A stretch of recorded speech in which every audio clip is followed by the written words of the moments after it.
Vous êtes né avec un tournevis et une paire de pinces entre les mains. Plus jeune, vous répariez votre vélo, la tondeuse et tout ce qui était démontable. Il est temps de passer à de plus gros projets et penser à devenir mécanicien industriel. Bon, c'est tout jeune, je me suis impliqué, je démarchais des pièces, je voulais voir comment ça fonctionnait. Ça m'a toujours intrigué, là. Ça a commencé comme ça, tranquillement.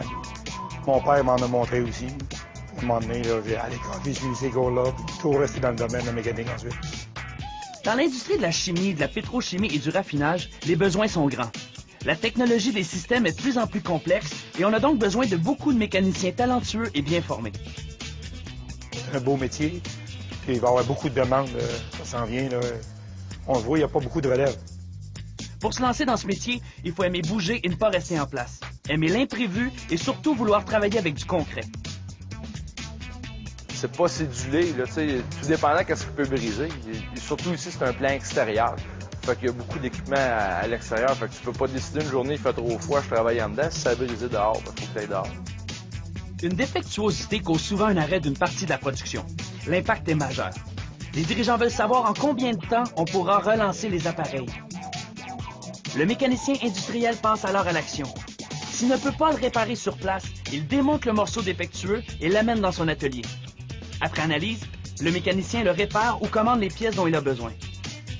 Quelque chose de brisé, c'est si t'as complexe un peu, t'as trouvé le problème, t'as réussi à le remonter, à refermer la machine, puis que tout marche, puis d'avoir compris le principe, comment ça marchait, au bout de ta journée, mais tu te dis, Colin, je vais apprendre encore quelque chose de nouveau, puis les prochaines fois, je vais essayer que ça aille mieux, ça aille plus vite, puis c'est ce qui motive beaucoup, là.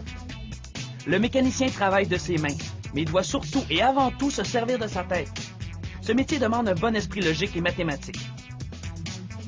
Aujourd'hui, les études, c'est bien important. Il y a assez approfondi dans la matière. Anciennement, on n'avait pas d'indicateurs.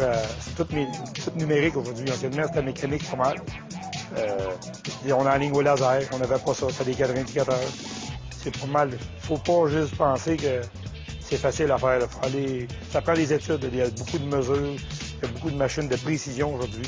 Il faut s'en aller vers ça, là.